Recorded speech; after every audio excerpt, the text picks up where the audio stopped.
Chers amis, Shabbat Shalom, c'est la Sidra Kitavo qui se présente à nous ce Shabbat. Et la Sidra Kitavo porte les terribles malédictions qui ont frappé le peuple juif dans son histoire. La description de ces calamités est tellement atroce qu'un observateur neutre les aurait considérées comme tout à fait théoriques, n'étant jamais arrivées ou ne pouvant jamais arriver. Malheureusement, l'histoire du peuple juif, l'histoire de notre peuple, montre combien elles sont existées, elles se sont bien et bien abattues sur notre peuple. Une histoire terrible qui, persécution, malédiction, jalonne l'histoire du peuple d'Israël. Les croisades, tout d'abord, l'Inquisition, les massacres de Bogdan Khmelnytsky au XVIIe siècle, 1648, qui ont fait plus de 100 000 morts dans les communautés juives d'Europe de l'Est, les différents pogroms, et bien évidemment la Shoah. Et malheureusement, nous devons ajouter, depuis Simchat Torah l'année dernière, le terrible pogrom du 7 octobre. Les mots de la Torah, écrits il y a 2500 ans, nous font frémir. Jugez-en vous-même. L'Éternel fera partir de loin, des extrémités de la terre, une nation qui fondera sur toi, d'un vol d'aigle, une nation au visage dur qui n'aura de respect ni pour le vieillard, ni de pitié pour l'enfant. Dvarim, chapitre 18, versets 49 et 50. L'aigle cruel qui fond vers toi, n'est pas sans nous rappeler le symbole du Troisième Reich, cet aigle allemand tenant dans ses serres la terrible Svastika, le symbole nazi. Mais les massacres des Juifs, les malheurs d'Israël commencèrent très très tôt. Et je voudrais évoquer avec vous, relater ici un épisode très peu connu. Celui qu'on peut qualifier du premier pogrom, ou premier massacre de l'histoire, le premier massacre du peuple juif, d'une communauté juive dans l'histoire.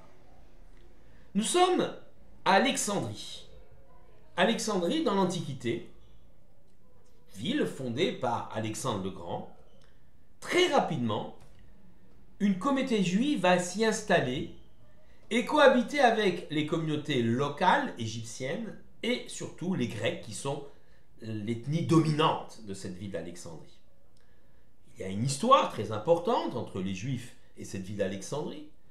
Le roi Ptolémée II, un des successeurs d'Alexandre le Grand, nous sommes avant l'histoire de Hanouka, demandera aux sages, aux Chachamim, de traduire la Torah en 70 langues, en grec, ce qui sera fait, ce qu'on va appeler cet ouvrage des Septante, et cet ouvrage sera déposé dans la fameuse grande bibliothèque d'Alexandrie.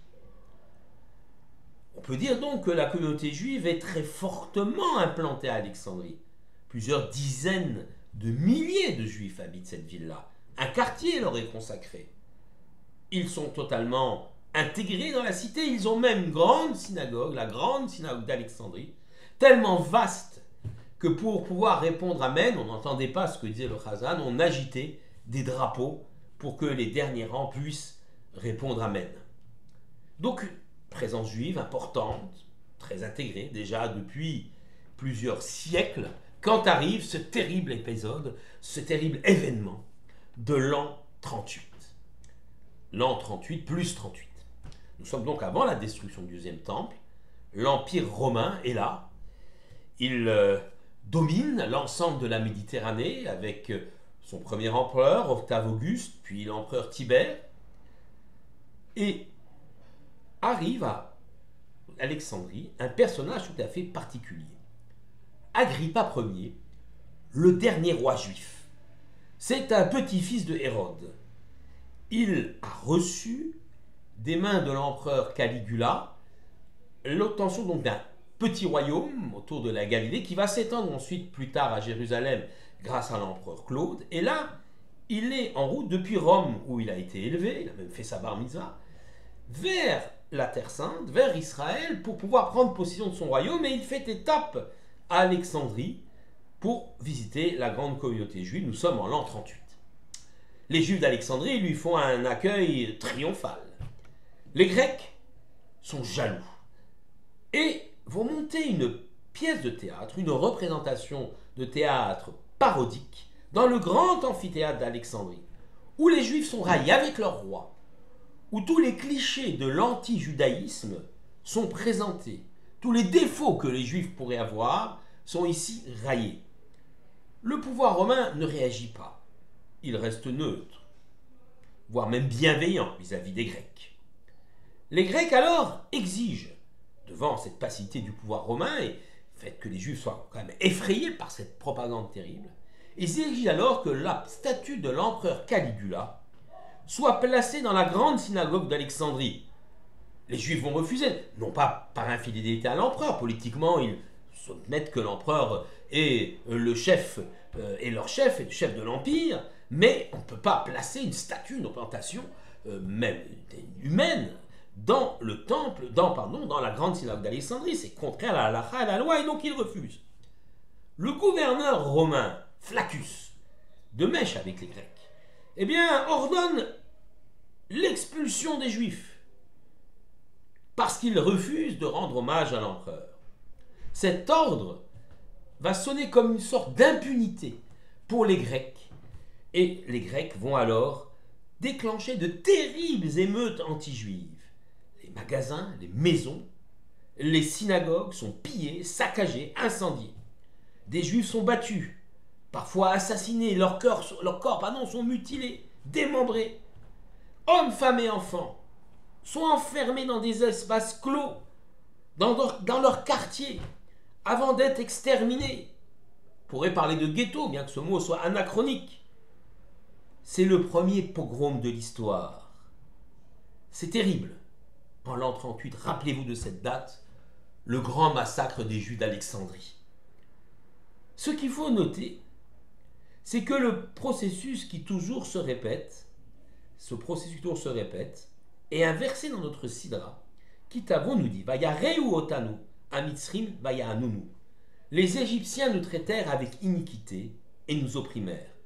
Dvarim, chapitre 26, verset 6. Ce verset de notre sidra nous rappelle déjà comment le pharaon procédait lorsque les Hébreux étaient esclaves en Égypte. Et comment vont procéder tous nos ennemis à l'avenir.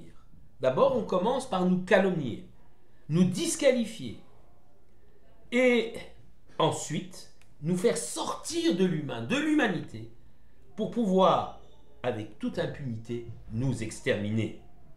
À Alexandrie, les Grecs ont d'abord cru bon de produire une œuvre théâtrale de propagande anti-juive, avant de passer à l'acte. Au cours des siècles, les églises ont inventé le concept de peuple juif déicide, pour mieux déchaîner les foules et provoquer des massacres et des pogroms. Le Troisième Reich a déployé des efforts considérables pour avilir les Juifs avant de déclencher la solution finale. Enfin, le 7 octobre fut et est encore alimenté par une terrible propagande islamiste relayée par le wokisme et une certaine gauche pour dénigrer Israël et le peuple juif. L'histoire nous donne une terrible leçon. Fidèle à notre identité, et la fidélité, à notre identité, et l'unité du peuple, de notre peuple, sont les seuls garants de notre survie et de notre pérennité. Shabbat Shalom à tous.